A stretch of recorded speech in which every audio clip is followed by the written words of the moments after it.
Wellness Wednesday. I'm Harmony, and today I've been asked to talk about how to practice with a hamstring injury. And unfortunately, sometimes in our practice we injure our hamstrings, and sometimes outside of our practice we injure our hamstrings.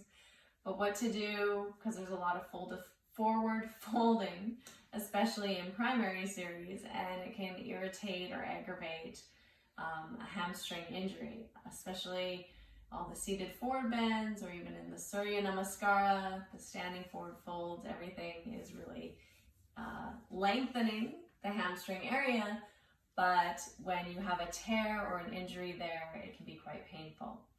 So hamstring injuries are graded on a level of severity from 1 to 3, and a very minor injury might take anywhere from 3 or 4 weeks. More major injury would take anywhere from like 3 or 4 months to a year. And you might still feel the sensation or like a painful sensation of pulling after that, because once the hamstring heals, what happens is the muscle lays down scar tissue, and the scar tissue, muscle tissue is all aligned in the same direction. Scar tissue, when it forms, gets like it embeds itself like a mesh, so it's kind of all crisscross, and it makes it more of like a ball or a knot, so that area is stronger now.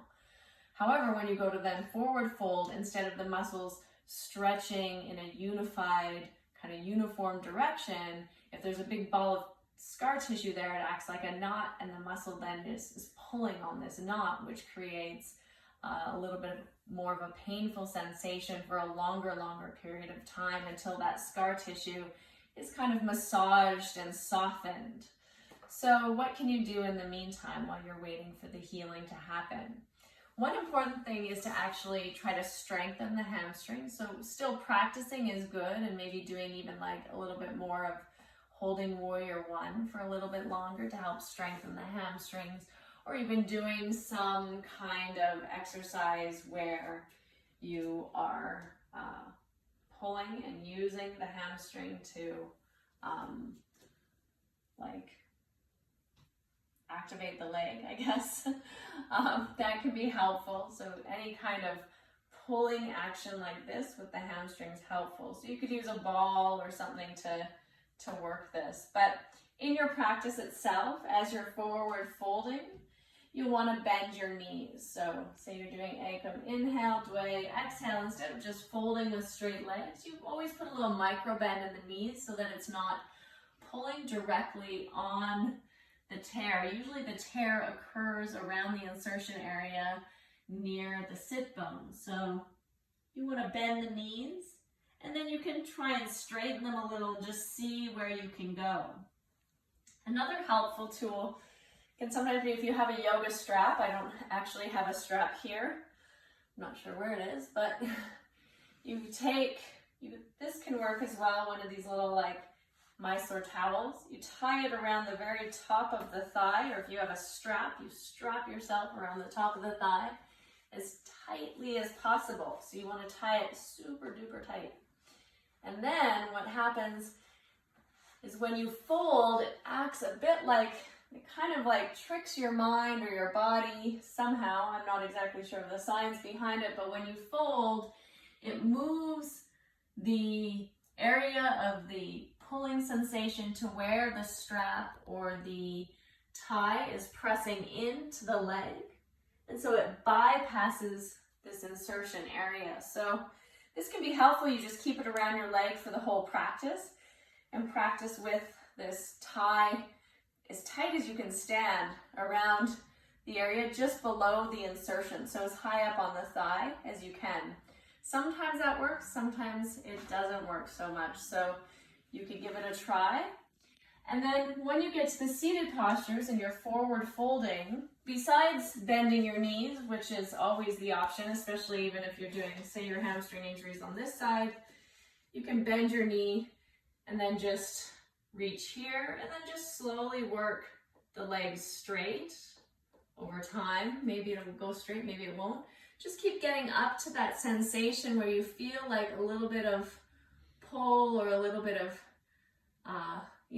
an interesting sensation, a different sensation, a stretching sensation maybe, and just kind of press into it, lean into that place a little bit, but don't push into it and don't feel like you keep re-injuring yourself. So you want to back away and then just gradually approach that area slowly.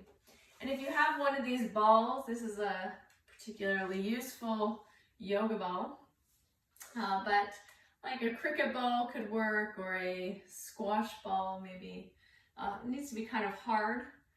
You put it just under the thigh. So if the injury is on this leg, it's not going to be on the sit bone, but just maybe slightly in front of the sit bone, or wherever you're feeling that injury or that pulling, that hamstring where you feel like, that's it.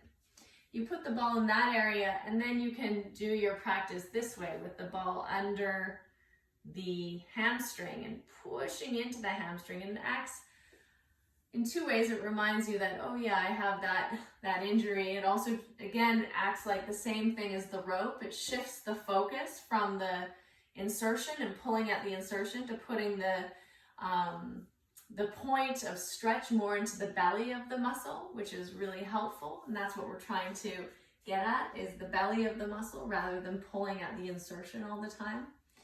And it also kind of can massage that ball of scar tissue. So if you're healed and you have that scar tissue that's already formed there, and that's actually what's causing the problem now, not the tear, it helps to get in there and loosen it up and allows you to stretch a little bit deeper and more fully. So this kind of ball can be really helpful for dealing with the hamstring injury. If you have a foam roller, also very helpful to roll out the hamstrings to really like soften up that scar tissue. And so for me, myself, I've had 2 hamstring injuries.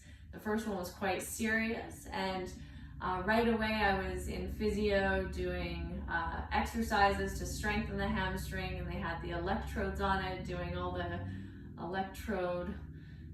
electromagnetic pulsations to help create more circulation in the area. And also they said, keep stretching, keep doing your practice, keep doing, I was dancing at the time, keep dancing, don't necessarily stop, but just do it with more mindfulness and don't re-injure the area. And also that your body starts to heal right away. And so the healing's happening, and part of what you need to do is make sure that that scar tissue isn't forming into a big knot. And so the stretching is actually really helpful for informing the scar tissue how to lay down into the into the belly of the muscle, or into the insertion point. So it helps to create more flexible scar tissue, actually, the stretching, but not too much. So don't keep re-injuring yourself. Whatever you do, try to back away from that strong sensation and just play at the borders of that sensation, and then keep practicing. Modify your practice. If it's just on the one side, you can practice fully on the other side, and then you can bend the knee and just modify.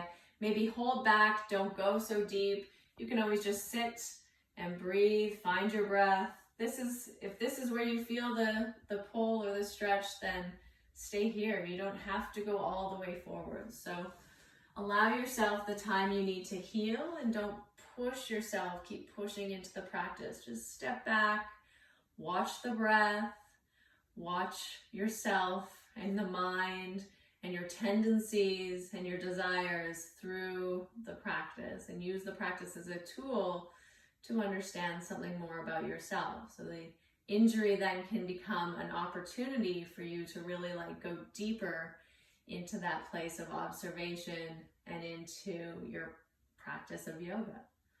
So hopefully those little tips help, and thanks so much for tuning in today.